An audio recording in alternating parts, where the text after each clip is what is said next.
Бүгінгі күндө өкмөт тарабынан материалдык резервдик фонду тарабынан Ош шаарындагы 35.749 үй бүлөгө жардам берилди. Ал эми Ош облусунда 93 миңден ашуун жаранга гум жардам берилген. Азык-түлүккө муктаж тургундар атайын түз номерлер аркылуу кайрылып жардам алышууда. 154 кыска номер иштеп жатат. Бул мобилдик номерлерден чалса акысыз. Дагы да болсо, райондордо жашаган болсо, аз камсыз болгон гана үй бүлөлөргө эмес, биз убактылуу иштеп аткандар дагы бул категорияга кирет дагы.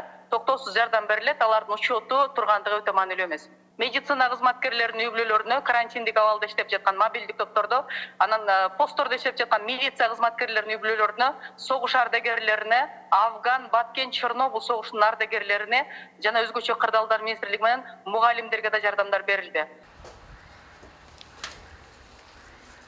Гуманитардык жардам берүүдө жеке ишкерлер коомдук уюмдарда мамлекетке кол кабыш кылып өз жардамдарын берип келүүдө.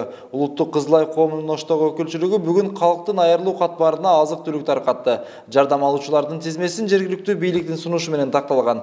Азык-түлүктөн сырткары медициналык каражаттар да берилди. Бул кайрымдуулук иштер 1 ай мурун башталган.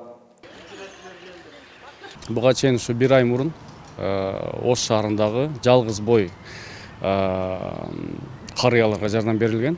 200 кишиге үйлөрүнө барып туруп эле ошол продуктлар жасап, анан кийин биздин ыктыярчылар, кызматкерлер үйлөрүнө барып туруп жардамын көрсөткөн. Себеби дегенде аларга өздөрү көчөгө чыкканга болбойт, коопту аябай. Анан кийин бирөөнү чыгарайын десе туугандары жок, алар жалгыз болгон үчүн. Жардамдар көбүнчө жалгыз бой адамдарга берилет. Ошондуктан ыктыярчылар күнүнө бир нече дареке азык-түлүктү жеткирүүгө аракет кылышат. Бир күндө 50 адамдан ашык жетишип калабыз да жардам тараткан. Себеби алардын берген маалыматтары так, адрестер так, анан телефон чалганыбызда ориентирлерди так айтышат.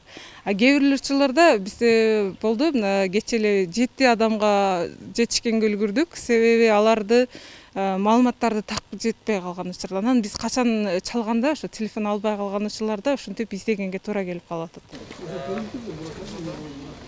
Ал эми Оштогу Жия бирикмеси жана Элим Барсыңбы кайрымдуулук коому биргеликте апаатта таркат аттуу долбоор иштеп чыккан. Анын алкагында өлкөдөгү ишкерлер демөөрчүлүк кылып каражат топтогон. Ал акчага медициналык каражаттар алынып, дарыгерлерге бериле баштады. 2 миллиондон ашуун акча топтолду. Ошол акчаны Кытайга жөнөтүп, мондай спецформалар алдык да. Анан ошол республика боюнча ошол 100-100дөн облус боюнча 100-100дөн болуп бөлүнүп атат.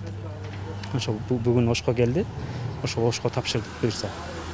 Анан ошол эле учурда могул спецформа, анан кайрымдуулук иштери боюнча биз азык-түлүк баштыктарын да таратып атабыз. Бул дагы ошол республика боюнча жүрүп атат. Бүгүнкү күндө Ошто өкмөт тарабынан мамлекеттик резервдер фонду, шаар мэриясы, кайрымдуулук фонддору, жеке ишкерлер тарабынан жалпы 42.075 үй бүлөгө гуманитардык жардам көрсөтүлдү. Жардамдар аз камсыз болгон үй бүлөлөргө, мүмкүнчүлүгү чектелген жарандарга, кароосуз калган тургундарга жана кырдаалга жараша муктаждыгы жаралган үй бүлөлөргө каттоосуна карабай таркатылууда. Эрмек Муратбек уулу, Мунарбек Арзыбек уулу, Пирамида, Ош.